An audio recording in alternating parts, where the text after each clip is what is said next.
This is Defenders TV Podcast, episode 80, where we are looking at season 1, episode 6 of Marvel Netflix Luke Cage. Suckers Need Bodyguards. You think I'm holding back?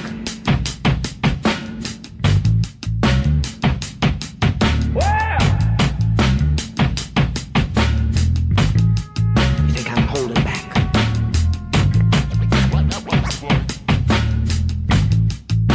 I'm out to save you.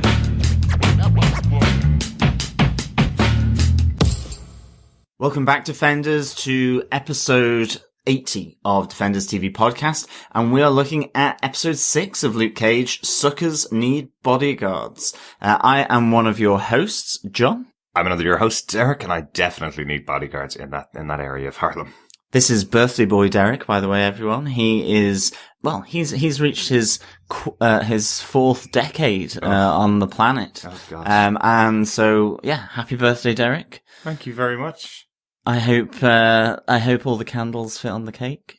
No, we tried that. I think like after once you hit like 35, the cake starts wobbling, and you're like, "Ah, look, your cake doesn't even want to stand up anymore." It's where the candles provide more greenhouse gases than than a coal-fired power station. It's definitely when your family make that choice too, that each candle represents 5 years or a decade, then you realise how old you're beginning to get. Yes, when we release this podcast, it will be 21st of October. It will be my birthday. And thank you very much for the really early birthday wishes, because obviously we don't record on the day of release because we do have a little bit of editing to do before we release the podcast. But yeah, thank you very much. I'm kind of excited, I guess, to get to my 40th birthday. Yeah, life begins at 40. Apparently. I've been saying that since 40 is the new 20. Yeah, Generation X. Yeah, X. There you go. And I know what I'm going to be doing on my birthday. I'm going to be watching Black Mirror on Netflix and going to see Jack Reacher in the cinema. So that's my exciting day ahead of me. So after the this first podcast part of goes that out. is really cool. The second part, Hey, I love Reacher. Sorry. Absolutely. And we are also joined, as always, by the third Musketeer. woohoo! Yes, it is me. It is I, Chris. I apologize for my voice. I've had a very long week of talking, and this is the byproduct where I get that deep kind of, smelly cat Phoebe Friends reference, where it's just that deep gravelly voice. We like it. Yeah, he's got that sexy, gravelly voice. Yeah, I'm telling you. I'm not playing this up. I wish I was. It's very impressive, Chris. I think you should do that every time in the podcast. I would, but it actually hurts. Okay. Strangely. Okay. Except when it goes strangely. Men and women fall weak at the knees by Chris's gravelly voice. Yes, Chris's gravelly voice. Yeah. Anywho, great to have you on board, Chris. Great to be back. Absolutely. Cool. And I suppose with no further ado, it is just to remind our listeners, of course, that you can find us on defenderstvpodcast.com/iTunes. You can search Defenders TV Podcast on any other good Android podcast catcher. Please subscribe, leave a review. It really helps for other people to find us and listen to the podcast. And of course, as always, please come and join the Defenders TV Podcast community as we discuss everything Luke Cage on Facebook at facebook.com/groups/Defenders TV Podcast. We're over on Twitter at DefendersCast. And of course, you can also leave feedback by email or voicemail. Just email us at feedback@defenderstvpodcast.com and leave a voicemail by going to our website, clicking on the right-hand side of the webpage, and leave a voicemail of up to 90 seconds. And the web address obviously is defenderstvpodcast.com. That's right, yeah. It'd be great to get a bit more feedback in. We've been getting some through our Facebook group and over on Twitter as well, but we want to hear your voices. We want to share them on the podcast as well, so it'd be great to get a couple of voicemails in before the end of the season. Got a fair few episodes left, and we're less than halfway through right now. So. And now, actually, now that you know it is Derek's birthday, feel free as well to come in with 90 seconds of Happy Birthday, the song, or your version, or whatever version you want to sing of Happy Birthday. That'd be amazing. That'd be pretty cool. I'd love to That would be edit very that all cool. together. That'd be cool. Yeah. How many different layers can we get on top of everyone singing Happy Birthday? that would be quite cool, wouldn't it? Absolutely. Any song about the slow creeping of time and age would obviously be very much welcome. Appreciated. The slow creeping of death behind him. No Requiem themes, please. I'm sure that would be appreciated by my boys here. Thank you very much. Yes, one final point is that we do release our episodes every Tuesday and Friday. So, as I said, this is Friday the 21st of October. We will have our next episode out on the 25th of October, the day of release of Doctor Strange. We will have our next episode of Luke Cage out. And we will be just in planning at the moment as to when we're going to be recording our Doctor Strange review, but we will have one out. And of during course, this my season. birthday. That's right. Well, I'm not 40. Very true. Yeah. Very true. We He's may be 50. celebrating that on the next podcast. Just so any new listeners to the show, in case you don't know already, we go through each episode of Luke Cage and provide our 5 points. Good, bad, or indifferent. At this moment in time, they have pretty much been all pretty good. We have defended each episode so far, but we round out each discussion with whether we defend the episode or not. I generally give it a little mark. Derek doesn't, Chris doesn't, but sometimes he does. But I think with that, Derek, what are some of the production notes for this episode of Luke Cage? Suckers Need Bodyguards. This episode was directed by Sam Miller, a British director. He is well known for his episodes of Lufa, as they call it in London, and This Life and The Bill as well. So a long time working director in the UK. The Bill, yeah. No, he did 4 episodes of that. So there's a little police procedural, but a UK police procedural. A dreadful police procedural. This Life, amazing. Yes. Absolutely loved it. And there is a character called Egg in This Life who is at the moment residing in The Walking Dead as Officer Rick Grimes. That's right. And obviously the show Luther. Oh, Luther. I Yes. thought you were saying Luther. I thought you meant the thing that you did your back with in the bath. No. You know, This the is dead bit of coral. No, or whatever it is. Sponge, maybe. No, this is the one starring Idris Elba. Yes. Yes, the awesome British TV show. Another great director on board for Luke Cage. And the episode was written by Nathan Lewis Jackson, who is the playwright in residence in the Kansas City Repertory Theatre. So much better known as a playwright. A lot of the scenes in this episode were kind of much more out of a play. They were kind of set up and had 2 characters talking back and forth between them. I felt there was definitely, you could tell, it was evident in his writing that he comes from a play background. He's also written 3 episodes for the TV show Resurrection, which I think is an interesting little factoid because he worked with Tara Butters and Michelle Fazekas, who our listeners will know as the showrunners or lead writers on Agent Carter.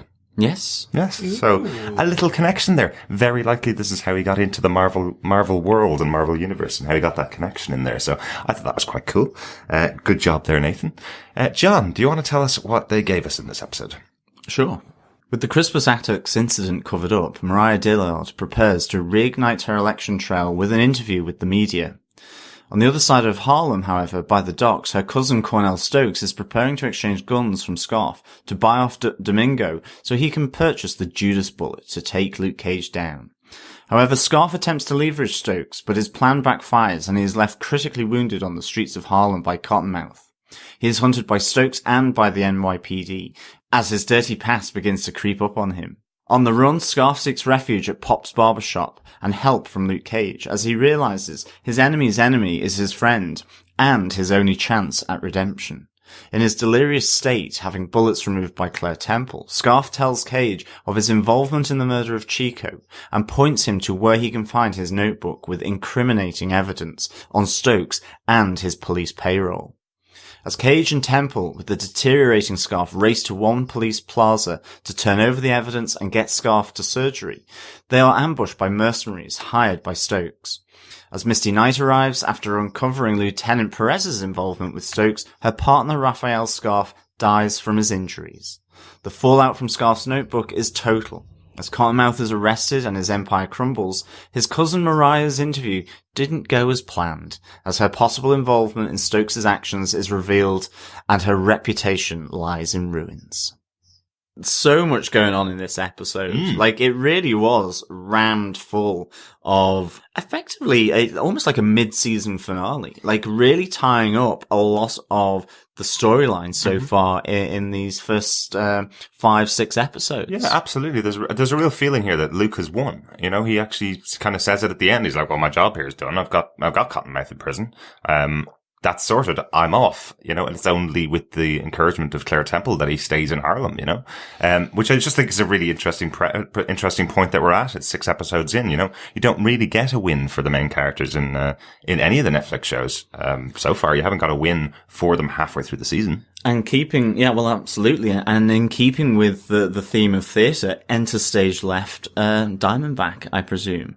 There was that moment where he's walking down the street with Claire Temple, and he's saying, yeah, you know, that's it. My job here is done. I've kind of cleaned up, Cottonmouth from Harlem and all this, and his cousin, Mariah, that, I don't know. I was expecting, like, a Molotov cocktail to be thrown out of a window and him to go into flames or Claire Temple to be shot, just because Dillard earlier on in the episode says, well, if he can't be shot, they'll poison him, drown him, or do something. So I just kind of wondered whether that kind of hit had been put out. So I was kind of expecting, whilst it was all happy and funny, that, you know, in comes Diamondback and Shades and really just go to work on Luke Cage. But thankfully they didn't. Yeah. Because that would have scared the bejesus out of me. Absolutely. But I was tensing myself for that to happen. Yeah. It definitely sets you up for that. Chris, do you want to kick us off with your first point? Strangely enough, it's about that point, is that there was no cliffhanger. Yeah. Which just, and honestly, this has just got me so bemused almost, in terms of, this was a capstone. It's like, okay, 6 episodes, bang, there we go. We've cleaned off Cottonmouth. Mariah's reputation's ruined. Like, but what we're so used to in this series and every other series we've got is, the showrunners and the writers are building these binge watching experience type episodes. So they're always in the last 6 to 10 seconds. You get something. So it's like, oh, okay, and now I need to go literally that 30-second countdown on Netflix to kick in the next one. Yeah. It was just really strange. Like, and I'm not saying it was Doctor Strange. Everything leads to strange. But I'm like, it's a bit weird for me because this was potentially the first one I went, okay, if we were watching like this like a normal person and not recording after watch and record. And I don't mean by normal person, I just meant binge watching. Yes. So like sitting down for like half a day over 2 days and just kind of going through them all.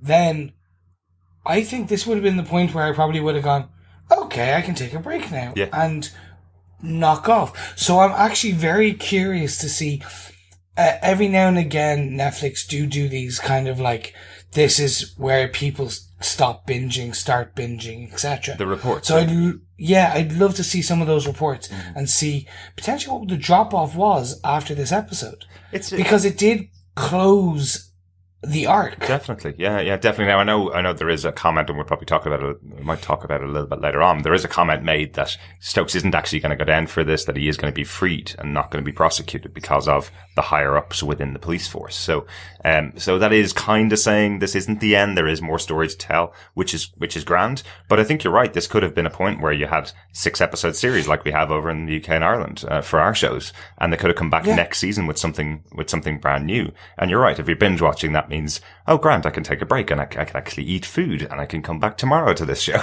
I was mentioning it, actually. I was talking about this earlier on to John, before we started recording, about something like Jessica Jones was entirely built, and Daredevil as well, actually, when we talked about that, Daredevil season 2 particularly, were both built on that last 10 seconds of an episode and why you'd want to push that button for the next for the next show, which was really difficult to cover when we were podcasting about it. Cause you remember we were literally turning off, running up, recording, running back down, watching the next episode. Whereas I don't feel that impetus with Luke Cage, and there's nothing wrong with that. I generally, obviously, most of the shows that we watch aren't on Netflix, so you have to wait a week between episodes. So we're kind of more built for that way of watching. Yeah, no, it's really interesting because there's definitely something less urgent with Luke Cage. Now, I absolutely have no problem with that. I think in the first podcast I was kind of saying, it's a gradual style of storytelling. But it's certainly one of those things where I don't get that sense of urgent momentum like you got in Daredevil, particularly in Daredevil, which is so frenetic and quite, so dynamic in that sense. And in some ways, it reflects the coolness of Luke Cage. He isn't a man who will be rushed, and he will, do these things in his own way and at his own pace. And I feel it reflects that kind of, characteristic of who Luke Cage is. It truly does define it as a very different show from the other ones that we've seen.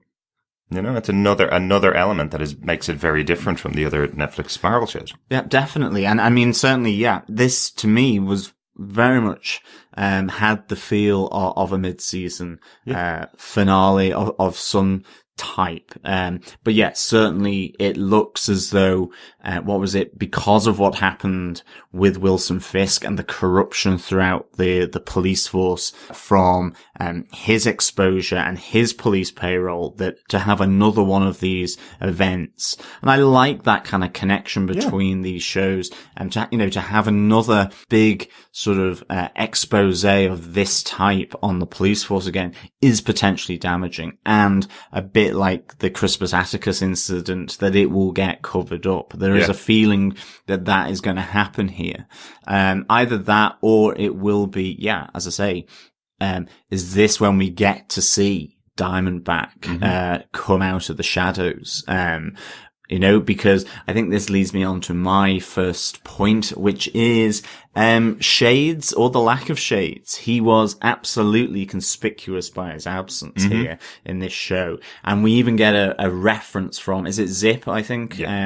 Who says, where is Shades to Cottonmouth? I'll step up and do it. And, we get a lovely little sly back, from Cottonmouth. It says, well, the last time you did that, it really didn't work out. So, this, to me, this absence of Shades, in the same way as with the absence of Diamondback so far, in the same way as we've had the absence of Wilson Fisk in Daredevil season 1, tells you so much and really adds to the storyline, that this absence. I thought it was really good. He has gone to ground. The last episode, he's warning Cottonmouth of the problems of going after Luke Cage, and that he is damaging himself and he's becoming damaged goods. And here we have him effectively mess up again with regards to Scarf as well. Shades isn't there to have his back. He wasn't there to try and tell him not to shoot Scarf, in that exchange. So where is he? Why is he not there? Is it kind of now just leave this guy to the sharks kind of thing? Is it that kind of cut the man loose? Right, maybe. He's become an absolute liability, which again, as I say, is evidenced by him shooting a cop and not finishing him off. Yeah. Yeah, absolutely. And the other thing I remember as well is that Shades also now knows who Luke Cage is, the only man in Harlem that does. He knows he's Carl Lucas. He's probably bringing that information back to Diamondback. He's also shared the knowledge about the Judas bullet, which is the thing that could possibly kill Luke Cage. So he may just be going back to Diamondback going, actually, I know this guy. I know what he's capable of, and he needs to be taken out, kind of thing. Absolutely. And actually, you saying that again, it comes back to that final scene where he's walking with Claire Temple, and you're like going, yeah, is the Judas bullet going to come from one of the rooftops? Yeah. Because that's where Shades, he's basically going, we don't need Cottonmouth to take him out. Diamondback can take him out, and I'm the one to fire the bullet. Why, do you need that convoluted way of trying to kill Luke Cage? No. Diamondback can do it if he so wishes. Absolutely. Or someone with a very good shot, like who would hit the bullseye, perhaps. Perhaps. Do you think we're going to see Bullseye? I think we're going to see Bullseye in potentially season 3 of Daredevil, but I think it'll be a really nice setup to have a guy taking a shot. That's the setup for Bullseye. Yeah, and then it just bounces off him. Maybe, and lands on Claire, unfortunately. But hey, we never know. We never know. I like the fact they called it out because I was, up until that point, kind of going, where's Shades? Yeah.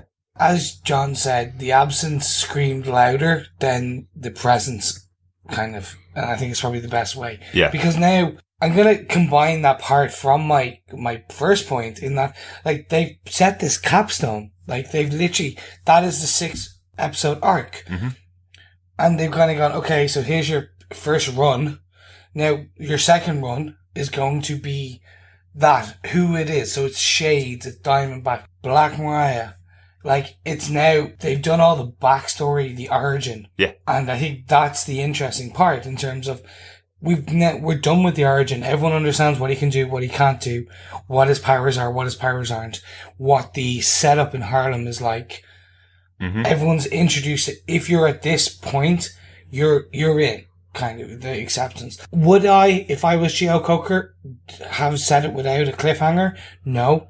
But, like, it would have been so easy to just have, like, Shades sitting there in a car watching them. Yeah, absolutely. That would have kicked it over. Yeah. I think the reason for his absence will be called out. Absolutely. I think, like you said, I do. is he going back to Diamondback to report back? He knows who Luke Cage is, aka Carl Lucas, and he's like, oh, okay, maybe, we don't know. Carl Lucas could have a brother, a sister, a mother. Uh-huh. And Shades is like, okay, I know where he's from. I'm going to go back and get him, or get his family, and then bring them up, and then I'm holding hostage. Yeah. Because, and then, I believe there was just some forewarning or a kind of premonition in terms of what Mariah Dillard said to Cottonmouth in that drown him, choke him, like he doesn't have gills. Mm-hmm. Like, okay, well, like they're setting this up. And they're also answering your question, Chris. What do you do with a man that's bulletproof? How Yeah, do you kill him? exactly. I loved this idea that it's Mariah that comes up with all the ways of killing him. Yeah. She Simple. She comes up with poison him. If you can't shoot him, poison him. Why are you still using guns against him? I know you like guns, but why are you still using guns? Yeah. You can drain him. You can find the person he loves and you can squeeze on that until you've got the man in in the palm of your hand, showing again how villainous she is. You know, she is looking for her in to destroy Luke Cage. So yeah, they're answering your question, Chris, once again. Yeah, totally. And the surprising thing is, I didn't think of any of those points. I was like, yeah, like just stick him in like one of those magician vats of water and just like close the top. You're like, yeah. That'd work. That'd work. That would work. You see, Chris, you are more of a Cottonmouth than a Black Mariah then. Yeah, it's unfortunate. But it's just a great way of doing it because actually everything she says is so simple. Mm-hmm. Drowning, setting him on fire, poison, all of these things. It's absolutely approaching the problem from a completely different angle. It's the woman's perspective on this problem in that all the boys want to do is fire their guns, hold it out in a really cool way, and just blast and blast and blast. And if those don't work, get bigger guns. And if those here don't we work, get have even bigger guns. Here we have the new perspective, the different perspective, the correct perspective, which is don't use guns, as you say. It's just so good. And I love it when they introduce this kind of thing, to shows because it pulls you out of your own, sort of obsession with the fact that, he's being talked of as the bulletproof man and the gun is king in politics or whatever of the US. And you just keep thinking of the gun. And here steps up, Mariah Dillard and says, well, yeah, drown him, poison him, set him on fire, get to the people he's close to, squeeze him, like so good. Yeah, so good. Definitely. I'm going to take a little left turn here on my next point. Ooh. It is your birthday, so of course you can. Thank you. I just want to talk about the intro to this episode because I loved it. It's our second connection to Jessica Jones. What a cool little way of having a connection there. We have Trish Talks with Rachel Taylor, playing Trish again, on the radio, talking to the residents of Harlem all about what Luke Cage means to them. Some really interesting little discussions there. I love her point that she makes that people who haven't met Luke Cage have a very different opinion of him than people who have met him. The people who haven't met him are making up their minds and jump into conclusions. The people who have met him, the people of Harlem, i.e. they all know his heart's in the right place and they all know that he's there to protect them and help them out. And I love that she calls out the thank you to him on behalf of herself. She says, I thank you for doing what you were doing to help the people. And then says, I call him rather than the police in future. A nice little touch there, seeing another connection back to Jessica Jones. It was quite cool because she knows Luke Cage. She's met him. So I think that's quite a nice little touch. Definitely. I really enjoyed this opening as well. It's one of my points with the Trish talk.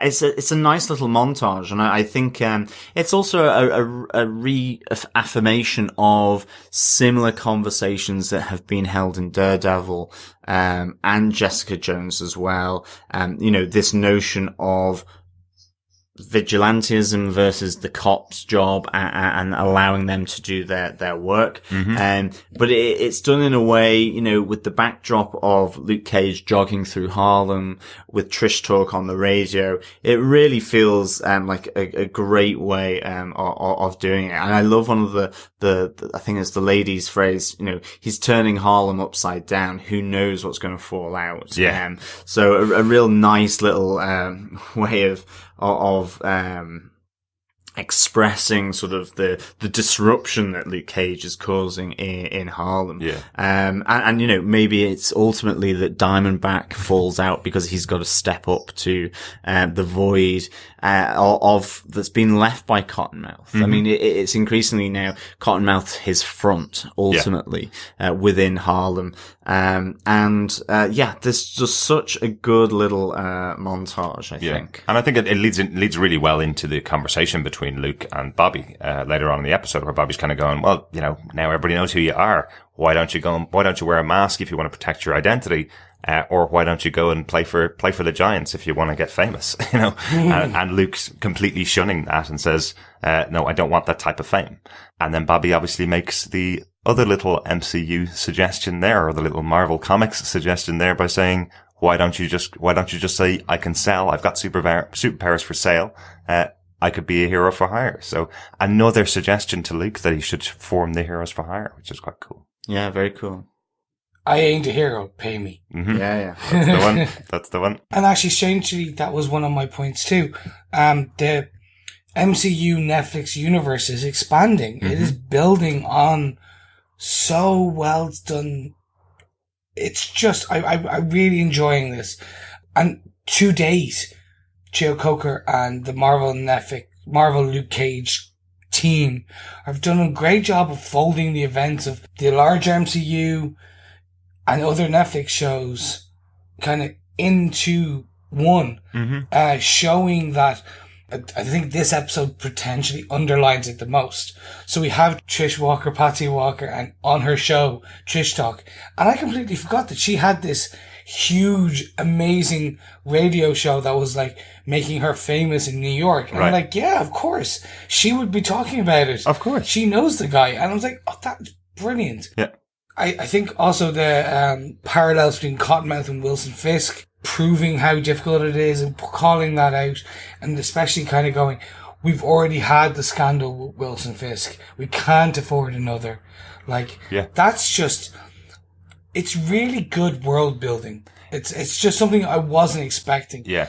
And it's showing how, okay, yes, each standalone series is good and great and can stand alone, but they enrich each other so much more by putting these together and showing, okay, these are street level heroes. They're gonna interact. You're gonna have crossover, even if it's not a direct cameo crossover, like Christian Ritter coming into the scene. Yeah. Herself, having just Patsy Walker do the voiceover and that talk show, having, acknowledging the stuff that's happened with Fisk. Yeah. Already twice. Yeah. Well, once anyway. And saying all this, because we know he's going to come back and make Daredevil's life a hell. Or he's going to meet Cottonmouth in prison. One or the other. But yeah, I do like that they've also called out Jessica Jones twice in the show as well. Without naming her, they've called her out as the ex-girlfriend. They've called her out as the rebound girl on the show twice already, you know. So again, it is obviously talking about his history, but it's stuff you don't need to actually have seen if you haven't watched Jessica Jones, you know. I'd still highly recommend going to watch Jessica Jones and listen to our podcast about it. But you don't need to have seen it. It's just nice references and nice detailing to bring these characters in. So they're doing a really good job of, as you say, rolling in these shows where it feels natural. It's not like, it's not like he's walking down the street and Daredevil's beating up some hand goons, with Elektra over on the right, you know? That would be amazing. Which just would be kind of quite walking. cool. And then he just looks, nods, and keeps walking. Exactly. Like, I'd say if he goes to a rooftop, you know, like True. Luke Cage is the street level hero. Daredevil is the rooftops hero, right? He's the one that takes care of everything above street level, right? And then the Avengers take care of the skies. Hovers. No, that's Jessica Jones. She flies. I'm sticking with this, people. She flies. She jumps. Anyway. John, do you want to give us your next point? Yeah. It's the unlikely bedfellows of Luke Cage and Raphael Scarf. I absolutely loved this turn within the show. This involvement of Scarf with Luke Cage, however uncomfortable, however much it was a convenient thing, you know, it allowed Luke to pursue his goals. It challenged his restraint about whether he would kill someone or not. It also exposed more of Raphael's storyline with regards to his son, who had died as a result of getting into his dad's police gun and shooting himself. So really tragic. And also just the fact that even though he was on the payroll of Cottonmouth, even though he was a dirty cop, I really enjoyed the fact that Misty Knight's connection to him, yes, she was going to bring him in if he had survived. You could tell that. But she appreciated that when a whole lot of other people on the force didn't bring her into the fold of the detectives after being sort of promoted from patrol. You know, she still had that loyalty to him. And I thought that was a really interesting turn, because I do think that in a lot of shows, it would be kind of like, oh, shock horror. I can't possibly imagine why you would have done that. But there was a sympathetic aspect to how she treated him, even though ultimately, if he had survived, you know, she was going to turn him in. And I loved the fact that, you know, as she cuffs Cottonmouth as well, just the look on her face of anger, you can see that she's blaming Cottonmouth for, in a sense, making Raphael dirty. It's like she's putting that sort of blame onto him, really. But I really thought this was a fantastic just turn in the story that I wasn't expecting. I didn't see this coming, and I really enjoyed it. I thought it added a completely different dimension to what had happened so far. And, you know, there was a redemptive quality to it for Scarf. Yeah, he's still dirty. He's still a bent and crooked cop, but you could see his motivation. You could see that actually he was trying to redeem himself with the notebook. He ultimately comes clean about Chico. And, you know, he recognizes, yes, I'm a bad person, but I can take down an even worse person. And that is Cottonmouth. But I mean, ultimately, he dies from the injuries, from Cottonmouth. Yeah. For me, this actually was one of my points. I feel like we're going to have a lot of overlap on this one. I did not like this. Really? I'm sorry, guys. This is me and my old trope stuff. Like, it was, as soon as he got shot, I was like, he's dead. He's not going to make it alive in this episode. Yeah. Like, they literally needed to have a flashing neon sign when he was lying up against the car going, dead man walking, gonna try and redeem himself, and no. Right.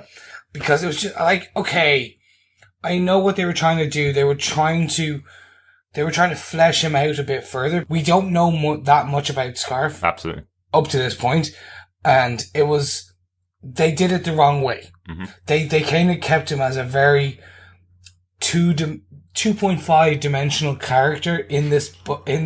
I'm not saying he's full 3D. He was just like 2.5. Like he wasn't not full possible. 2D or 2. Yeah, he's kind of like, you can look at him just slightly at an angle. You have blown the scientist's mind, Chris. I know, they're like, oh. Oh, this one beside but me. he's- That's all. He's actually holding onto his head. No, all we knew about Scarf up to this point was he was Misty's partner. Corrupt partner, yeah. And then he was corrupt. Uh-huh.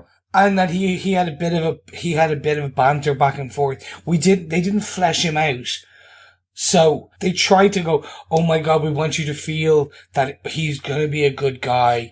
So it was like, we want you to kind of somewhat have empathy for him and when he was trying to be good at the end.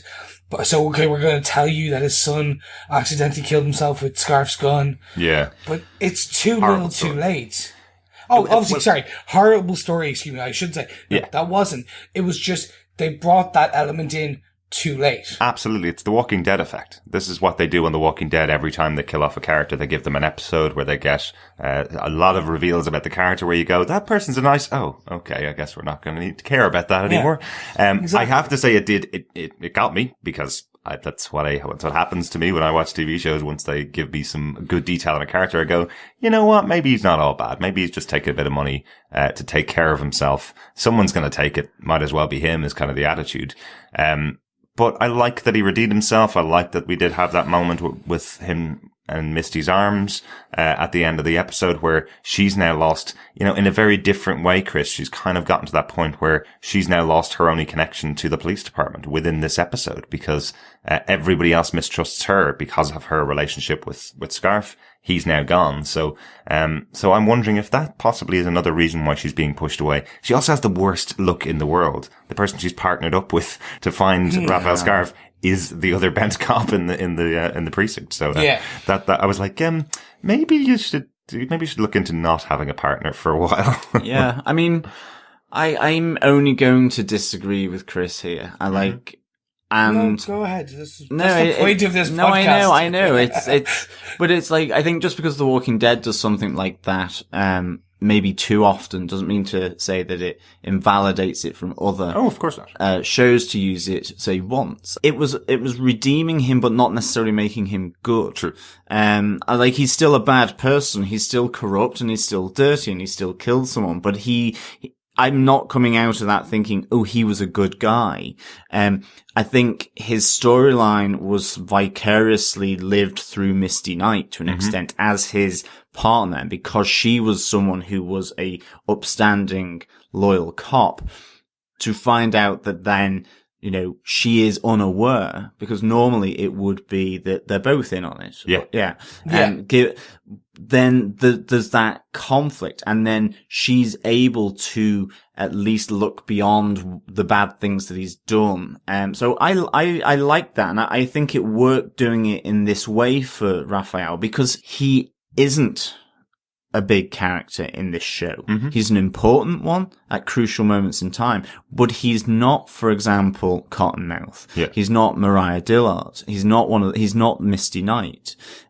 He is her partner. So, he has a really important function. I don't think his character needed all this explaining beforehand. Yeah. For it to, not be explained here. I thought it helped the story.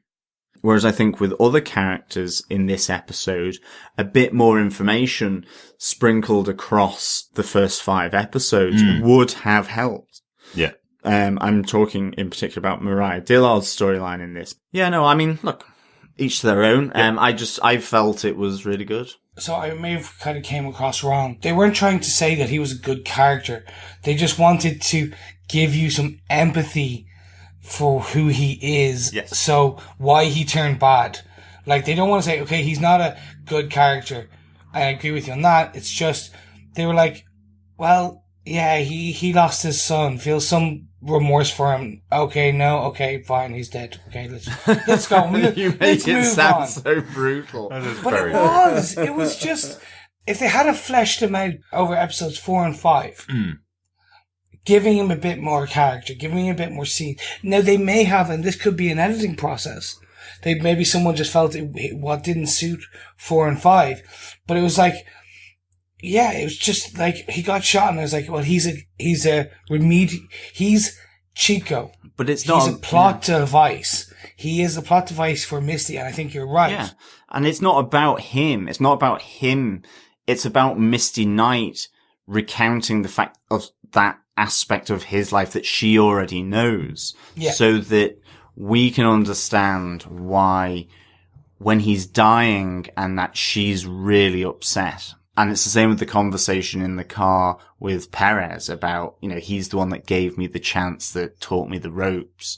You didn't need to know that in the other episodes. Yeah. But it informs the audience why Misty Knight, despite having a crooked, dirty cop dying in front of him because of his own actions, is still sad about it, I think. Yeah. Okay, let's agree to disagree slightly. He got shot. I knew he was dead. Not in a bad way. So long, good riddance. You've done what you needed to do. Thank you so much. I'm sorry that we've lost Raphael, though, to be honest. And Really? they don't really, I think I might talk about it in one of my points later on, but I don't really see why he wasn't dead at the beginning of the episode. I couldn't understand why Stokes didn't kill him at the start, but I think I might go into that now, if that's all right. Yeah, absolutely. Go for jump it. into Go that for one. it. Yeah. Let's keep this going. Yeah, let me jump into that one. So Cornell at the start, once again, we see Cottonmouth's aggression and anger coming out, something that he's not in control of. So we saw Scarf take his ammo or take his weapons in the last episode, and now he's blackmailing them, so Stokes gets them back. And then Stokes takes his gun and shoots him 3 times. Yeah? He's on the other side of a car and shouts over at Scarf going, "The next time I find you, you're dead." And I'm kind of going, but you've got bullets in that gun right there. Why aren't you killing him? So for me, it seems like Stokes has realized his mistake at that moment. Once again, letting his anger get the better of him. And it's only when Mariah speaks to him and says, "If you let that guy live, everything we've worked for is done." That's the point that Stokes changes and goes, okay, I'm going to have to go back out, get my guys, take care of this cop, because now everything's going to fall apart. I think he realizes his mistake in shooting Scarf at the beginning, and then later on kind of goes, well, I have to follow through with this mistake, or else it's going to be a much bigger deal for me, and it will ruin everything about me. Yeah, I mean, it's a rookie mistake, schoolboy error. He's made many of them now. But I think that's where I can just about understand it, is that there's the guy on the other side of the dock that's obviously seen this go down. Maybe Cottonmouth panics and is he going to call the cops? Am I going to get caught? So, and maybe just expects Raphael to bleed out or something like that sooner than he did. Yeah, it's a weird one. And I mean, I suppose just because of his behavior in previous, in the previous couple of episodes where, Shades is trying to counsel him into a more, reasonable way of doing things, or things that just won't damage him, then I think it's, Cottonmouth is slightly, naive. He's slightly unhinged. He's doing, it was like I was saying on the last podcast, it's like he's doing this purely for the money, purely for the rep, but doesn't really have a full grasp on the kind of world that he's in. Yeah. To some extent. Yeah. I know that sounds a bit weird. And so I could just kind of understand maybe why he left. But at the same time, to be a ruthless gang leader, and the fact that you've been spotted anyway, surely you would just walk around the car and shoot him in the head. Mm-hmm. Yeah. Even he must know that. So it was a bit odd, in terms of why that happened. Absolutely. Yeah, look, I understand, and I think this is me sticking up for him almost. We thought Cornell Stokes was going to be the main body coming into this. So this is the showrunners and the showrunner, I should say, and the writers trying to pull that character away. basically going, actually, he's not. You thought he was, from episode 1, you thought he was this violent, amazing, charismatic, he was Wilson Fisk 2.0, or Luke Cage. He was Wilson Fisk LC. Right. That's what we were led to believe. That's what they wanted you. And then actually, we're seeing that just with a small thread being pulled from his jacket, he's slowly unraveling. And this was he thought he could get, it was another piece of evidence to go, he shot a cop. Mm-hmm. And he thought he was that untouchable, that he thought he was bulletproof enough that he did not need to kill a cop. He could just shoot him and let him kind of there. Exactly. And in broad daylight when a guy is screaming at him, by the way. Yeah. Which was like, Well, you can tell it's just his anger. It's his aggression that just gets the better of him. He just goes like he did in the club, in episode 5, when he gets told what to do by one of his guys, shoots him in the head. That's his instant reaction is like, get this guy out of my way, shoot him, kill him. It's done. And that's what he wanted to do with Scarf. Yeah, no, okay. Sorry. And a quick aside, completely, that you just mentioned that scene, and I just, I rewatched it before watching this one. Uh-huh. One of the guys sitting on the couch is wearing, a Legend of Zelda, Triforce t-shirt. So the geeks, the gaming nerds, the true one of us is sitting as part of Stokes' gag. I was like, yes, he's a diehard NES player. Cool. But back into your point. Mm-hmm. We talked about this kind of capstone. This is the end of Cornell Stokes. He's going to go to Seagate, or he's going to go to the same prison as Fisk, as you said. Mm-hmm. This is Chapter 1 of Luke Cage. Season 1 is done. We're going into Chapter 2. Yeah. All the promotional material, everything about this show was he's going to go up against Cottonmouth. Yeah. Cottonmouth's a bit player in this. Yes, we've got Diamondback and we've got Black Mariah. Yeah. These are the two who are going to be the big bad.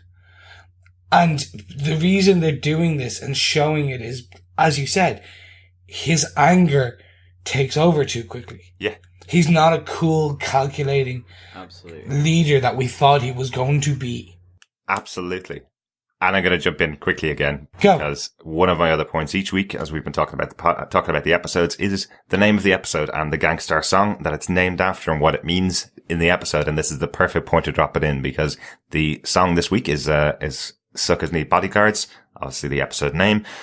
This is probably my least favorite of all of the Gangstar songs, I'll be honest. It's a very repetitious, standard gangster rap song for me. It's very much, this is why I'm great at my rapping and I'm so much better than you and you guys fall by the wayside kind of thing. But the central lyric for the song is fake MCs, they always act hard, but don't walk the streets without their bodyguards, right? So this is absolutely Cornell Stokes' story in this episode. It's basically saying he's a fake guy. He's saying he's the leader of a huge organization. Well, actually, he's not. He's not that good at what he does. He doesn't go after Luke Cage himself. He sends his guys out after Luke Cage. Yeah. Yeah. So he is absolutely totally fake here. He is the front for Mariah, as you say. He's told her that he's the leader. Turns out she probably is. She's probably going to be much more villainous. And obviously we've got Diamondback in the background, the real MC, if you want to use the same terminology. He's the real deal. We will see much more of him in the coming episodes, I think. Yeah. Definitely. So I really can't wait to see Diamondback come on down. Mm-hmm. Price is Right. So that's the song for this week. Yeah. Chris, what's your next point? So I'm going to continue this theme. I want to talk about Alfre Woodard. Mm-hmm. She's so good. She's been delivering a fantastic performance all season so far. And we've talked about it on thing. But this was her standout episode. Mm-hmm. Really just amazing. Like every other episode, I felt we were just scratching the surface. Mm-hmm. Like they were showing that she is multifaceted. And she's an angry person as well. Mm-hmm. But she's also a big thinker. Even though she is this angry, very multifaceted, kind of big thinking villain, because she is a villain in this show. Mm-hmm. She's trying to do what she considers right by her. Absolutely. Same as Stokes or Cornell. He thought he was doing what he was doing the right thing by becoming the gang leader to a degree to do right by her. I think he just wanted to open up a cool club. Yeah, that's okay. And it is a cool club, which I think is... And I don't care if I pay for it with drug money and gun money. I don't really care about that. I just want to open a cool club for people to come and chill out on a Saturday evening and make all that money. But it's really interesting as well that she reiterates the same thing that Shades had done in the previous episode, which is sell the club. Mm-hmm. You don't need the club, take the money from it. And I'm kind of there going, does that mean that has she had Shades' ear? Has she the one that's been trying to pass the advice to Cornell through Shades? I mean, whether that means, I'm not saying she's Diamondback. No, she's Black Mariah. She's Black Mariah. But what I mean is whether she's more connected in with Diamondback than actually Cottonmouth is. She realizes that her cousin needs this rock next to him, which is Shades, to just offer him cool, calm words of advice. Interesting. Is it that sort of controlling? Because I thought it was really interesting that she said exactly the same thing. And I totally with you, Chris, on this one. Despite, our war-torn comments, on Raphael, I am absolutely with you. I thought this was a really fantastic episode for Mariah Dillard. Absolutely. Her getting her comeuppance so public on the interview and all this kind of thing. Really, really cool. Do you think that's also the reason why she got so offended with Luke calling her a spinster earlier on? That she is actually a bit more connected than we think with Diamondback. That she's potentially the hidden partner of Diamondback, or Diamondback is her hidden partner. That in a way. Yeah. Maybe. Or she just doesn't like the word spinster. Yeah, absolutely. Yeah. And I did like her response to Luke just saying that she could take him any day. You know, that was pretty cool. Yeah, absolutely. Like, it was funny when Luke kind of came to her house and, you know, he goes, I'm shutting your cousin down and you as well. I was like, that's quite threatening. Like, she's an elected official. Yeah. Never a threat, John. Never a threat. No, I know, but still, like, I just, you know, okay, you know, fine line being trudged by Luke. Not in terms of superhero, just in terms of, like, elected official. Yeah. Blah, blah, blah, you know. Okay. Up for election official. Yeah. I thought she was elected. Maybe not. Yeah, so maybe not then. Okay. But, I did think, you know, just that kind of unraveling of her in this episode where, you know, she had talked previously about, you know, you're losing money, but if I lose my name, that's me ruined. And you effectively get that right at the end. Her reputation is suddenly attached to this guy who's been arrested. And I thought Mariah Dillard's whole kind of arc here was really good. Absolutely. And a huge shout out to the actress who plays the reporter in these scenes with Mariah Dillard. I have to say, I love her face when she's exposing the possible connections for Mariah and the Stokes family. You can see her going, and this is live on television, and you can do nothing about it at all. And then the absolute glee on her face when she comes back in to get the quote from Mariah, because she knows there's no possible way she could have heard that Stokes was arrested, and she's running back in going, can we have a comment, Mariah? I've got you over the ropes again. A brilliant moment. I really hope we get to see that reporter back in some future episodes of The Defenders as well, because I think she's now a really good character that we're going to see hopefully do some more investigation in future. That's it. You get the boom of, so which Harlem do you represent, you know, and your cousin Cottonmouth, not only is he known in the community, but he's also known within criminal circles as well. And we get to see Mama Mabel here, and we kind of get a little glimpse of that relationship that they had, where she calls her a dusty old bitch as the photo and the frame just kind of fall over, and it's like she's all jittery. I like the fact that in Dillard's interview we get those connections back to Mama Mabel, but also then Pistol Pete is introduced here as well, which is really cool.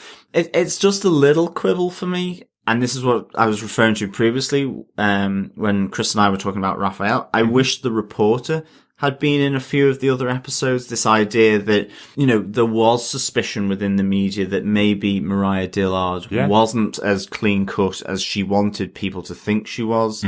I wasn't entirely clear that the Crispus Attucks, breaking, that had kind of been Swept covered under the up radar. and swept under. Huge. That's a huge thing, yeah. Just because, it's such a big event, and the money being sort of recovered by the police. Yeah, I think what could have worked here is the actual interview with Mariah at her home, where the reporter is pushing it with her and is thrown out of the house. I think that could have worked in episode 5, because Mariah wasn't in episode 5 at all. So, and there's nothing about the interview itself that was dependent on anything else that was going on in this episode. Nothing happened within this episode for the interview anyway. And then you could have had her rushing into the house at the end of episode 6 to get that question out to Mariah. You could still have that separated by an episode. It didn't all need to be in the same episode, and that would allow it to kind of breathe a little more the weight and pressure on Mariah now that the media are starting to investigate her connections with Cottonmouth. Just have it a little bit longer. Yeah, I definitely see your point, but love those 2 scenes though. Yeah. For me, her as a character, she's one of the most compelling characters on the show. Yes. Because she just wants to do right by her town. And in her head, that's by any means necessary. Mm-hmm. Like Wilson Fisk? Exactly. Yeah. Exactly. That's what makes me think she will become Black Mariah by the end of this. Like Wilson Fisk at the start of Daredevil season 1. By the end of Yeah, Daredevil season 1, absolutely. he was absolutely saying he was the one to destroy. He was the destroyer. Destroy. Right. But the thing is that she's the hero of her own story. Mm-hmm. And people like the reporter now, who are trying to pull back this curtain on the criminal background of her and her family, are the villains. She'll To her, fight, to her. Like, they're the villains. And because of that, she'll fight tooth and nail to keep what's hers and get this town of Harlem back on his feet in ways she sees it. Like, It's all about her vision. And the trouble is now, when you take a character like that, I'd say they box themselves slightly in a corner as a writing standard, not knowing where they're going. Like, they probably have already mapped this out, but... Well, it's all out there, so yeah. Yes, but, from the way we're watching it, now that her reputation's ruined, she only can go one way, which is turn evil. She's ready to fight dirty to get what she wants, because they've ruined that public facade of her. So, they've either created Black Mariah as a character, this fantastic, or they've stumbled and maybe they wrote themselves into a corner kind of too easily, because they can only go that way. Yeah. They can't just make her now, well, oh yeah, that live interview, forget about it. That's the only other way. That's the only other way they could do it. You say that, but in real life, there's been about as many accusations against a possible future president of the US, and he's still rolling. He's still rolling, She could still be rolling through these kind of scandals, as she may be calling them. Oh, no, I had no connection with that. I was away for the weekend when that raid happened, and I didn't know the money was there, and all that kind of stuff. She still could be rolling right the way through all of these scandals, and bypass it all. Yet, obviously, as we know behind the scenes, still needs to take out Luke Cage, needs to take him down so that he doesn't come back and attack her. But yeah, that could be a way to go. I hadn't thought about it like that. There are many parallels in this show to some real life situations. Yeah. Yeah. Okay. Well, look, I'll concede that point. My personal thing was that they had done this to tear down that public piece so that she becomes. And now with Cottonmouth's out, she just swoops in, takes over his empire. She's sitting in the Biggie's desk in episode 7, the beginning of it, and she's like, right, I'm done. Yeah. This is mine now. She learned from Mama Mabel. She knows how to do this. She wanted the public side of thing. And again, actually, that's perfect parallel to Wilson Fisk. She started in the light, and now, by episode 6, she's like, okay, I'm done. I'm just what took Wilson Fisk 13 episodes, they've done it in 6 with her character. Very possible. Very possible. Yeah, I like it. Or, as you said, she'll do the way Mr. Trump has and just kind of roll with the punches and keep going. I didn't mention any names. No, of course not. Sorry. If I was to draw any parallels in real life, one could presume in a fantasy alternate reality, we'll call it Earth 616. this may happen. 666. It could be here at 666, actually. Yes. You're right. Yeah. John, do you want to give us your last point? Yeah, it's the reluctant hero talk, between Claire Temple and, Luke Cage in the diner. So good. I really, really like this. And, you know, she's kind of saying, why hide it? What are you going to do with it? You know, she's expecting him to do the Daredevil. Yeah. And, you know, and the Jessica as well. And it's this lovely aspect to Luke Cage's character that I really, really enjoy is that, you know, with great power, he doesn't necessarily see that he needs to have the great responsibility. Now, he has done that for this case, but by the end of it, it is, I'm done. This is it. That's fantastic, you know. Why is it taking Spider-Man so long to do this all the time? Like, it's true. You know, he's kind of like... He's a kid. He's a kid. You know, Luke Cage is a grown-ass man. Spider-Man is a teenager. He's wiping his hands, kind of just going, there, done, That's dusted, you know. But I said what I was going to do, and I did it. What more do you want? exactly. I love it, I really like the reluctance that he went into to tackle and confront Cottonmouth and Mariah Dillard. And I love this reluctance again in the diner as, like, Claire Temple is as giddy as anything. She's like, kind of, go on, what are you going to do? What are you going to do? It's like, I don't really want to do this. It's not what I've thought of. And, you know, ultimately his response is, I'm not talking about this anymore. Gets up, pays, you know, leaves a few dollars and walks out. Yeah. And I really like that. And it kind of, a bit with, you know, with Bobby Fish's, as we've talked about before, you know, I ain't no hero. He just doesn't want to confront the destiny that other people see in him. Yeah. In a sense. And I really like that reluctance. I think it's really, like, different for these characters, I think. Like we find out in this conversation that he thinks still he's a freak. You know, he knows that other people like him. You know, he's absolutely fully aware of Jessica Jones and her powers. He's fully aware of the Purple Man, Kilgrave, and his powers. He knows there are other powered people in the city, but he still thinks of himself as a freak. He wanted to go to Harlan to hide out, and he's been kind of forced into this situation. And yeah, I absolutely love the conversation. What I also love about the conversation is how it starts, because Luke is in exactly the same position that many men have been in, probably many women as well, where somebody walks up to him in a cafe and goes, "Oh, hi, Luke, how are you?" And he goes, "Hi. Who are you?" "Oh yeah, I remember you." And then Bobby does that gallant thing that all best wingmen in the world do, which is, "Hi, my name's Bobby, and you are?" So he can get the name for Luke, which I loved. I think that's a lovely little touch where it's like that person you slept with when you're a little bit drunk and can't remember what their name is, you know? Nice little touch there. I also love that, again, we have Claire Temple calling out something because she's the person that just knows everything. He asks her for coffee. Yeah. Nobody can resist Luke Cage's ask for coffee. And her response is, "No, I saw you this morning. You didn't touch your coffee. Not even one drop of it. You drank orange juice. I know this is just a come on." So she did not fall for that. She just says right out, "You know I'm not sleeping with you."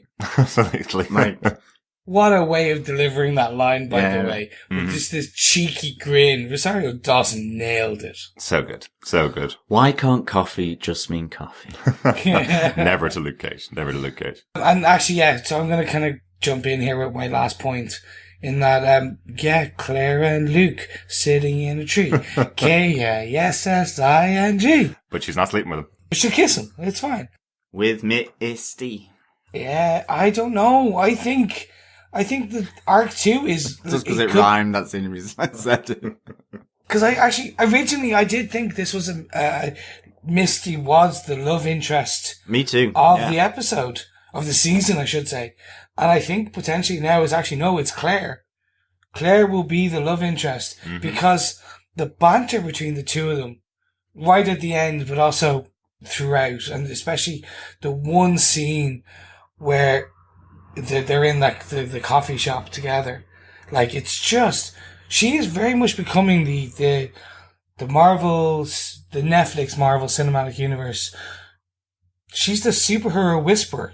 Pretty much. Like, yeah, she is. She spends the time, like, okay, to be fair, about half of this episode, she spends it reminding Luke of the good things he could do with his powers. Now, to be fair, he's been running around Harlem for the last 5 episodes, fixing things, but she's like, no, you could be doing so much more. Like, the mention of powers was cool. She could potentially, like, what else could you do? I have some ideas. I love that. It felt like something out of Heroes. It's kind of like, I've got a person right beside me that's got superpowers. Let's go test them. Let's go test them. You know, it's that idea. This like little yippy puppy who's like, you're Exactly, right here. yeah. I'm watching you. Please go and show me some more of your powers. I saw you punch through the side of a wall to get us out of something. And a van. And a van. Yeah, that was really cool. I love that. And Luke's just like, oh, but I want this to be over. I just want to go back into hide. And she's like, oh no, come on. I've got some ideas. Let's go. Yeah. I mean, she's almost echoing Pops's kind of call to arms for him as well. And so, like, yeah, it kind of makes it strange that, it caps off with him. Yeah, done now.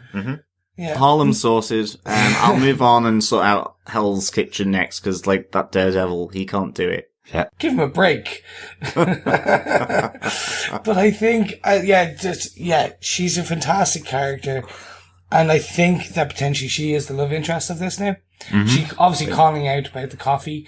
That's fine. Yeah. Maybe it's going to be, she's a reluctant love interest. Yeah, maybe they'll get a coffee another time or something like that. Maybe.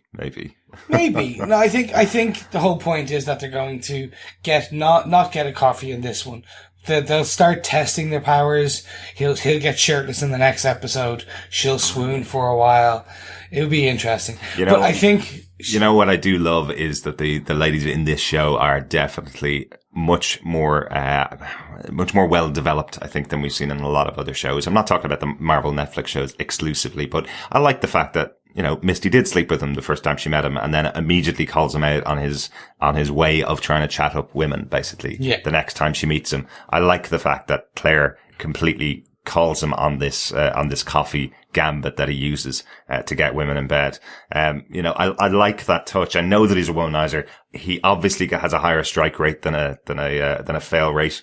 But, you know, I like the people that are surrounding him call him out on it pretty quickly. So it's a good writing technique for the show. So I'm not sure whether we'll see much swooning from Claire Temple. She doesn't seem to be that kind of girl, but I think he could convince her with some proper conversation in future, maybe. and a ankle grinder to the abs. Yeah. Probably. He's gonna do that. Come on, that'd be amazing. If just like, this is my standard pickup line. So that is the weirdest pickup line. I still, as we said in Jessica Jones, I'm still not too sure whether that's a good pickup line or not. Hey, look what I can do, baby. Yeah. Well, it was more the rebound.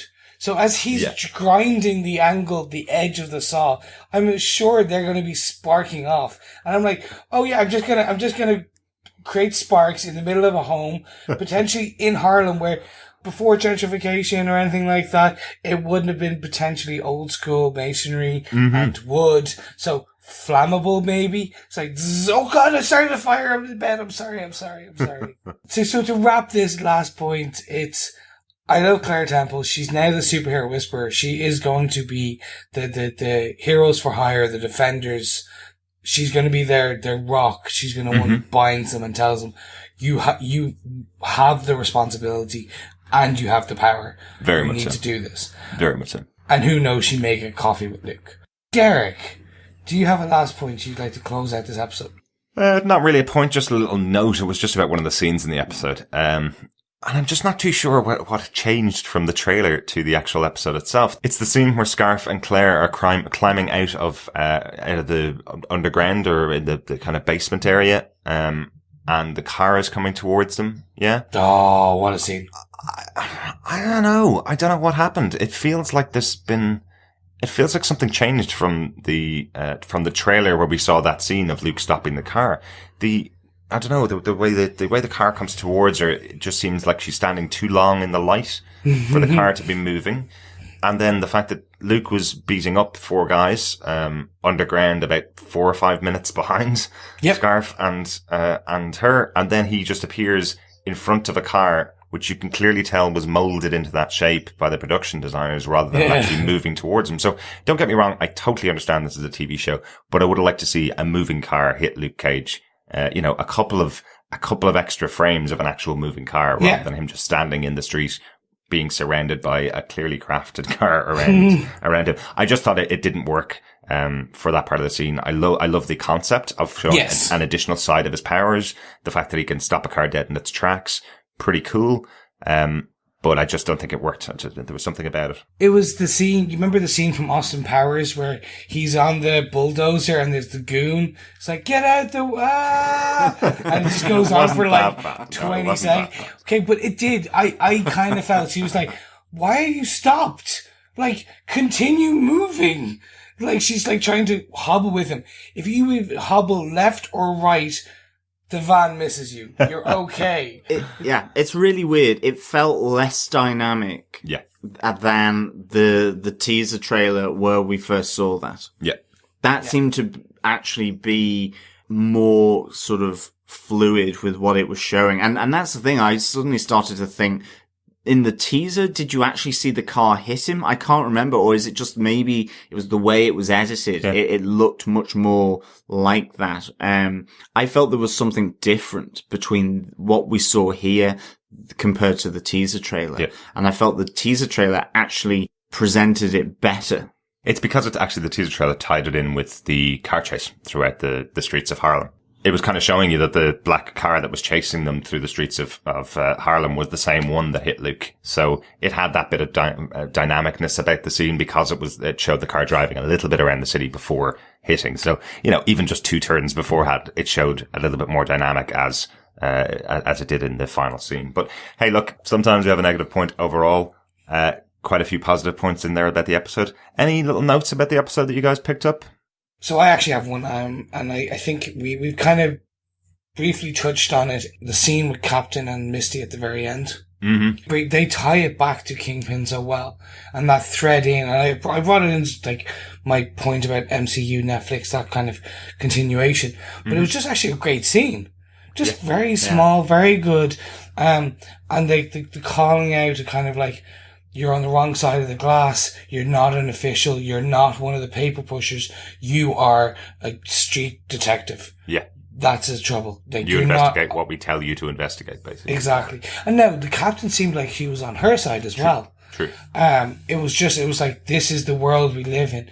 And I think, again, it builds this great kind of piece where, okay, the New York cops are kind of don't care anymore very much because they've got the Luke Cages and the Avengers and like, who are they in that world? And 2, after a massive scandal of the Kingpin, you toe the line. And I think that's, again, great way of kind of, they're just shifting, okay, this is where Misty's going. But the despair or the despondent look on Misty's face in terms of, what the hell am I doing next? Exactly, Chris. What the heck is she doing next? Absolutely. Any other quick notes? Yeah, I loved when Luke jumps out of Scarf's apartment and you've got the cracked concrete. Oh God, yeah. That was pretty sweet. I really liked that. Yeah, it really reminded me of the Hulk kind of Yeah. moments. Yeah, when he just smashes up the pavement. Yeah, Yeah, really good. Definitely not a way to not let people who it was that was in the apartment. You're probably going to go, oh, that's that guy that can beat the hell out of concrete that must have been in this apartment. Yeah, very cool. One quick shout out for me in my notes for Mama Temple. How cool is that character? I love that she's standing up to Luke Cage. She brings the getaway car for them. She says to him, I don't want to scratch on my car or my daughter. Unfortunately, the car didn't work out, but, No. it's It's insured though. It's Yeah, insured. that's it. I love that at the end where Luke Cage goes, the car's your daughter's safe and the car's insured or something like that. I thought that was pretty cool. really But I good. love that she stands up to this guy. She knows how powerful he is, but she's still going, if you do anything to my daughter, I will still come after you, Very cool. Like Mama Temple, like the introduction of this character here. Good stuff. I think that overall, that's the end of our points and notes. Yeah, absolutely. It is. With that, Derek, do you defend this episode of Luke Cage? It's my birthday, so I'll go first. You do. Good stuff.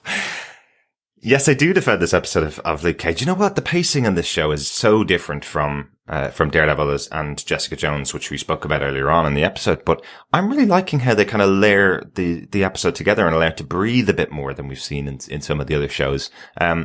there's a great moment at the end that I didn't even talk about in our points and notes, but the actual scene where Cottonmouth gets arrested, where Mariah Dillard finds out about what's going on, with his arrest. And as Chris mentioned, the Misty Knight scene, all of those 4 or 5 scenes being played to People Make the World Go Round by the Stylistics.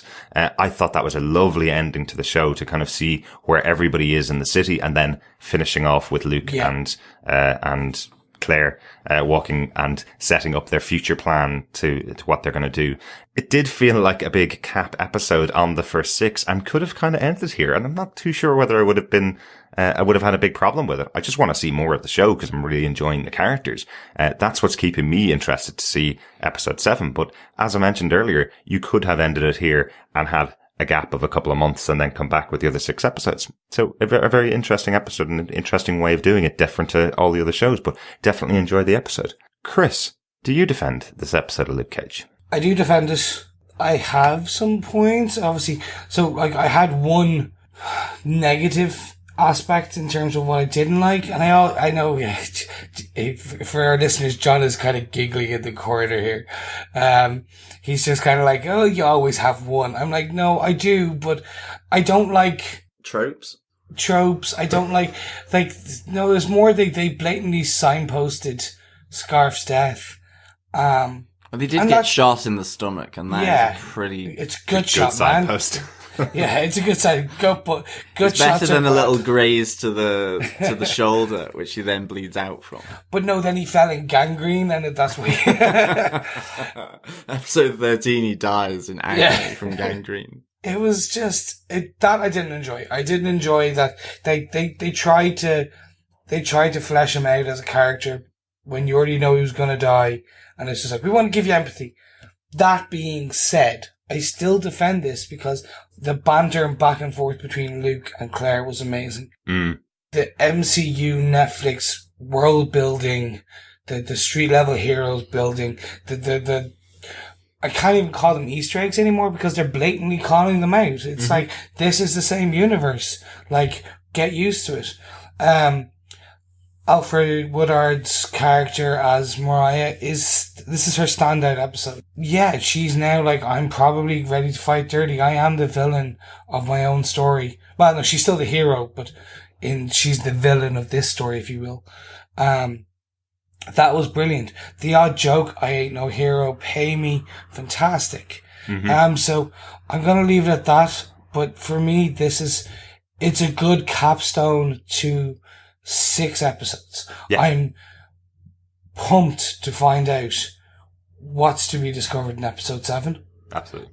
Is it actually just black for like a couple more episodes? No one's told us, and it's just like, gotcha. But I'm interested to see what Act 2 has. Don't worry, Chris. I know for a fact there is something happening in the next episode. Don't worry. Hey. So, John, do you defend this episode of Luke Cage? I do defend this episode of Luke Cage. I am going to give this 4.5 cups of coffee out of 5. Who can resist that coffee? Yeah, I mean, basically, I think at the end of this episode, we have Raphael Scarf dead, Cottonmouth is in cuffs, and Mariah Dillard is exposed and ruined. And Luke Cage is done. He thinks he's cleaned up Harlem. And I think the journey in which we get to that within this episode, I really enjoyed the unlikely bedfellows, as I say, of Scarf and Luke Cage. I love the fact that he's forced to help this person who he doesn't want to help. He understands that he can't kill people. You know, Claire Temple is their interaction. It is just really spot on. The whole aspect of the reluctant hero as well. Mm-hmm. And I think ultimately tying Claire and Luke together, and Misty Knight, I think now, through Scarf, and seeing that I thought was really good. It's kind of what's to come as well, ultimately. I mean, with Raphael dead, you know, his dirtiness as a cop comes back to haunt him. With Cottonmouth, that naivety bites him and it ruins him. And with Dillard, the certainty that she has in herself is absolutely undermined. Yeah. And I think even then with Luke Cage, the ultimate point on this is that his confidence that he's done everything and cleaned up, I'm sure, I'm absolutely certain, is going to start to taste very bitter in his mouth when he realizes that this is just the tip of the iceberg. Absolutely. And so that's why I give it such, I give it my highest mark so far. I just think it's a really great episode. There's little negatives, I suppose, which I think could have been worse for the episode, but I think that they're just about justifiable why Cottonmouth didn't finish Scarf off. And I think that's because, he's not actually a very good crime boss, ultimately. Yeah, exactly. And we've seen that previously. It's not coming out of the blue. And I do think then with Mariah Dillard, I loved her fall from grace. Absolutely. I just maybe wish we had seen a bit more of that media involvement. Like we saw a bit in the first episode, I think, where she was in the park with the kids. Yeah. A bit more of that and a bit more of the suspicion that the media has of her and her potential links with Cottonmouth. But ultimately, I thought this was a really good episode. Yeah. And so absolutely defend this. And I think then with that, we can move on to some feedback. Cool. So our first piece of feedback comes in from Claire Payne over on our Facebook group at facebook.com/groups/Defenders TV podcast. She says, I've watched the first 4 episodes of Luke Cage. I find the character really interesting. Mike Coulter is great. I actually prefer this show to Jessica Jones, which I didn't find fault with. Episode 4 was great. Loved seeing Luke's origin, and who cannot forget the terrible wig and facial hair. As always, guys, great podcast for episode 1 and 2. Thanks very much, Claire. Guys, kind of comparison to Jessica Jones and Luke Cage. Actually, one of the pieces of feedback that came in about that particular point from Jeff Childs, he says, Jessica Jones is very good, but I'm not sure I could watch it again. I could watch Luke Cage again. So how's you feeling about the 2 shows at the moment? We've talked about it a little bit before, but Chris, what do you think? I'm, at this point, very torn. Mm-hmm. The pacing of Luke Cage probably means, at this point, I couldn't watch the 6 episodes again. I could maybe in a year. Jessica Jones, though, they're different beasts, in my opinion. Yeah. I think that's absolutely. The key thing. Yeah. Like, one's very psychological, one's very gritty, realistic. Mm-hmm. So, I could actually, I don't know. I could probably watch the 2 of them again, but I would need to be in that mood for that type of show. Yeah. Yeah. I have actually watched a couple of the episodes of Jessica Jones again. Definitely. I haven't done a full binge of all 13 episodes, but I've watched most of it actually. It really does. It's a great show and well worth watching again, actually.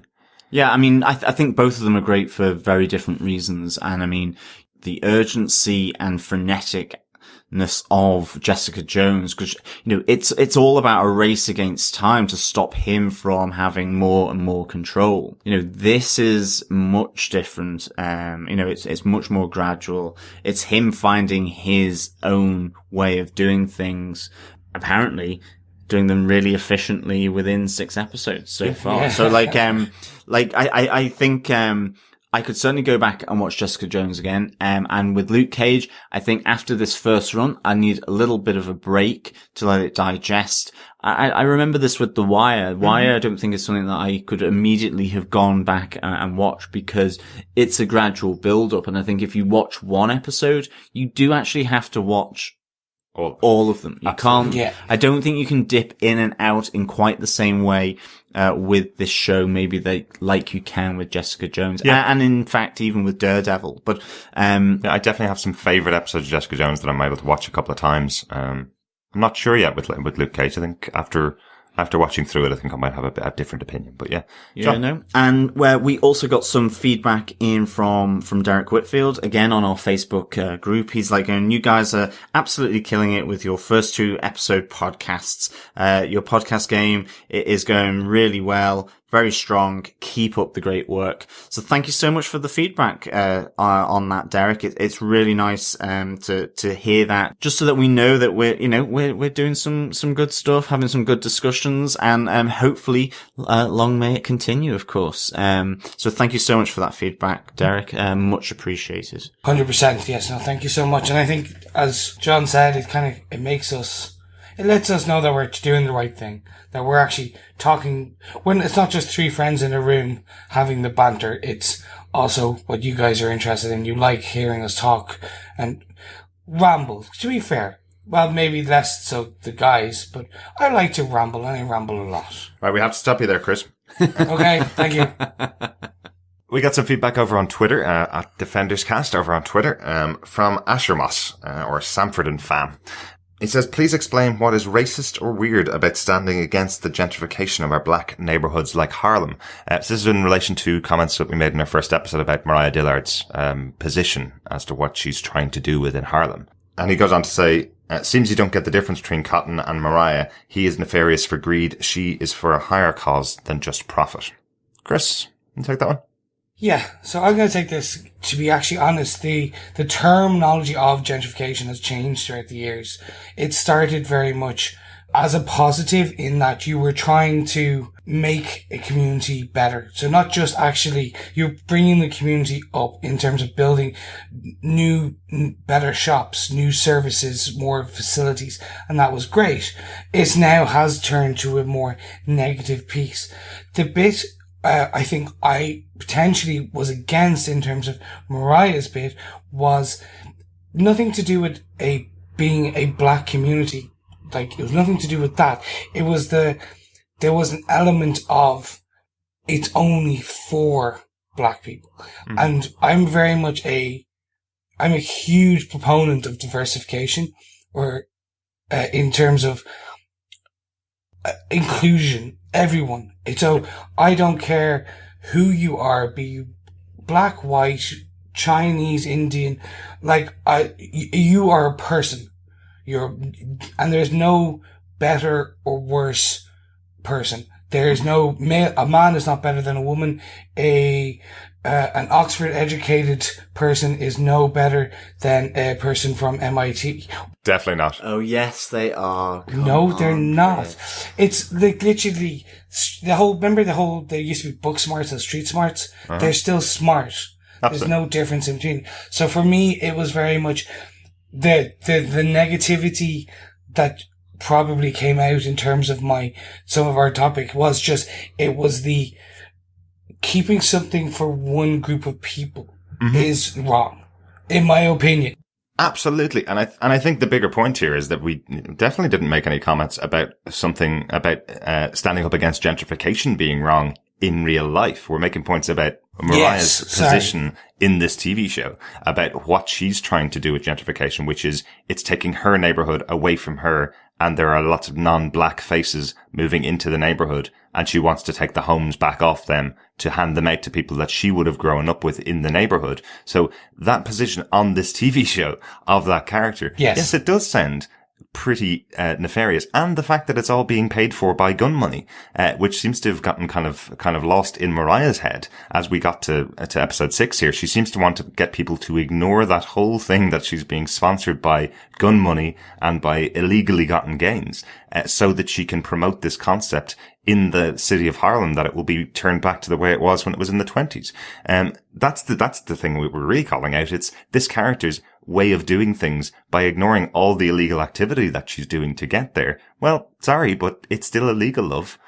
You're gonna have to deal with that at some stage. And now she's been found out, and this reporter has pulled her down in this episode. So I think, it's trying to work out when we're watching these episodes of the show, what we're trying to work out is what position is this villain actually in the show. So what do they come from? What's the concept? What makes them a villain as opposed to somebody who is trying to redevelop a community and get people out of living in slums and those kind of things? Well, what changes it in this show is that, well, she's being supported by her cousin who is killing people all around him and is promoting gun running. I think as well, I suppose, we're looking at it an episode at a time. And at that moment in time, you're looking at that character within the context of that episode and what's come before. And actually now, if we look at it in episode 6, when the interviewer, comes into her house and looks and goes, this is a pretty done, like, amazing looking house. And she's like going, I've spent millions on it to renovate it and preserve the history. She's actually gentrifying it as well. And in fact, actually, she is gentrifying the neighborhood of Harlem as well. And of course, the thing with gentrification is that when it was first sold, it was this idea of bringing neighborhoods up, preserving the history, cleaning up the streets, people buying these houses and renovating them and really keeping the area together. I mean, that has happened in Dublin. It's happened in London. It's one of the big, criticisms of, say, Notting Hill and that whole area, where now people who used to be, who were born there can no longer buy there. And I think, what's happened is that she is actually also raising the property prices, and with gentrification, the negative side of it that ultimately comes in is that it raises the property prices way above the means of the people who have maybe lived there all their lives or were born there and want to stay there, and they can no longer afford to stay in those areas. And so it has a displacement, or it pushes people out. And that is absolutely the negative side of gentrification. I think what we see in episode 6 is that Mariah Dillard is a part of that process by spending this fantastic amount of money on making, the place look amazing, preserving its features and so on. So it's really interesting within the context of the show that stuff that she's against, she is also a part of. Yeah, exactly. And I think that's the interesting thing. Yeah. So thanks so much for that feedback, Asmus. It's really good to hear from you, and thanks so much for listening to the episode. Another piece of feedback we got from over on Twitter was from Paul Jones saying, "Good to have you back for Luke Cage. I'm currently on episode 9. Blimey, things escalated. Is Cotton met one of the best MCU villains?" he says. I said we're only on episode 5, so right now he's absolutely brilliant, loving his seething rage. And Paul says, Episode 5, Long Live the Chief, best opening of any Marvel Netflix show ever. Yes. Absolutely. We talked about it on episode 5 podcast, which Paul obviously hasn't heard because we haven't released it as we're recording episode 6. But anyway, absolutely loved that opening to the episode. And is Cottonmouth one of the best Marvel Cinematic Universe villains? Let's wait and see. I liked him. I absolutely love Mahershala Ali's performance as the character. He's absolutely top notch. He's right up there with Vincent D'Onofrio as Kingpin, with David Tennant as Kilgrave. Is he a good villain? Not so much. He's already in prison. He's the best flawed Marvel villain. There you go. Or the portrayal of a flawed Marvel villain with regards to maybe not the best crime boss. Mm-hmm. And to our final piece of feedback. We got a piece of feedback in from Keith Walker over on our Facebook group. As always, when you join our Facebook group, we will always welcome you with a warm welcome. Keith says, "Thanks so much for the warm welcome, guys. Not gonna lie, I was a bit apprehensive about listening to a Luke Cage podcast that featured no person of color, but I'm really happy I gave you guys a listen. I love how you explored the etymology of the N-word, as well as understand the musical and book choices that Coker put into the series. You guys are top notch, and after searching feverishly for a good Luke Cage podcast, I'm very fortunate to have found a great one instead. Keep up the great work, guys. This show means a lot, especially to people of color, and I appreciate you taking this podcast seriously." Thank you so much, Keith. Absolutely. I think, in all our podcasts, like with Jessica Jones, where you had a central female character, and with any of the shows that we cover, and in particular this one, we try and come at them from a fair, a balanced way. We talk about the good stuff. We talk about maybe the negative stuff, but we don't necessarily say that negative stuff is without basis, and we never linger on it too much, I think, to be just out and out critical for the sake of being that. We hope it's balanced and provides, some really good discussion points for people to come back. So your comments are really appreciated, and really want to thank you for putting that time into writing that feedback for us. Thank you so much. Yeah, no, thank you so much. I really appreciated this message, because one of the things that we talked about offline before we started Luke Cage was this is a tough topic to discuss. And especially we watched episode 1 and I was like, this is harder. Like that word had so much history and commentation and emotion baggage attached to one word. Everything about this show, and we also had a similar discussion about Jessica Jones when we were talking about the female leads and the strong female presence and the themes of feminism. And we're an inclusive bunch. We also like taking, as John said, these episodes as they're given to us. And we like dissecting them and trying to think what the writers were thinking about. And I got very kind of emotional on this, and I kind of went, this is fantastic, because this is what we want. We want other people to understand that, yeah, okay, if we're negative about one aspect, like some of, like the odd time, like Gang Starr's music, I could take it or leave it, but then Long Live the Chief is an amazing song. Absolutely. And I'm like constantly attached to it now. And that's just one small sliver of what makes this show great. I always feel like stopping and just giving someone a salute while I'm listening to that song. It's awesome. They have no idea what's going on because they can't hear what I'm listening to, but yeah. And you'd be like, they're like, okay, that's interesting. This meant a lot, I think, to all of us in terms of we're never sure. We always want to be sure that we're fair, we're inclusive. We're not talking about something that we don't know. And to some degree we are, in terms of we have no understanding that could be of what it is to live in Harlem, I should say, we also have no opinion or history or understanding of what it is to be bulletproof. But we still try and look at it in a knowledgeable, intellectual way. And this kind of makes it worthwhile. Yeah. This made us happy. Absolutely, yeah. Yeah, thanks so much for the feedback, Keith. At the end of the day, we're covering these shows because we know how much work and how much passion the people behind the scenes are putting into these shows, and what we like talking about is episodes of TV shows that we're into, you know. Luke Cage stands up there alongside all the other shows that we've seen so far. We're watching it because we love comic book TV shows. We've all seen other TV shows that we haven't liked so much, especially ones based on comic books, and we haven't covered those for podcasts. So, so this is another one of the shows that is definitely adding to our knowledge, and the people behind it have put so much into it and so much knowledge of the community they're talking about, the area they're talking about. It's so much fun at times to see, you know, this episode had a great scene of Luke jogging through Harlem. So you get to see a lot of the neighborhood and a lot of the area. That's really cool. I really enjoyed those types of things. So thanks so much for that feedback, Keith. If anybody does want to leave us any more feedback, obviously you can do that over at facebook.com/groups/Defenders TV podcast. I think that's about time to wrap us up for this long episode, guys. Absolutely. I think with that birthday podcast in the bag, I think it is to say thank you so much again for listening, and we'll be with you next time. Whoop whoop. Thank you very much, guys. Happy birthday, Derek. Happy birthday to you. Aww, thanks, guys. We'll be back on Tuesday the 25th with episode 7, Manifest. Looking forward to that one. Speak to you next time. Bye. See you soon, guys. Bye. Bye. You think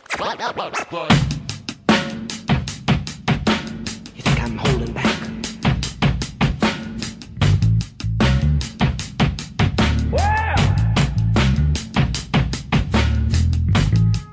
think I'm holding back?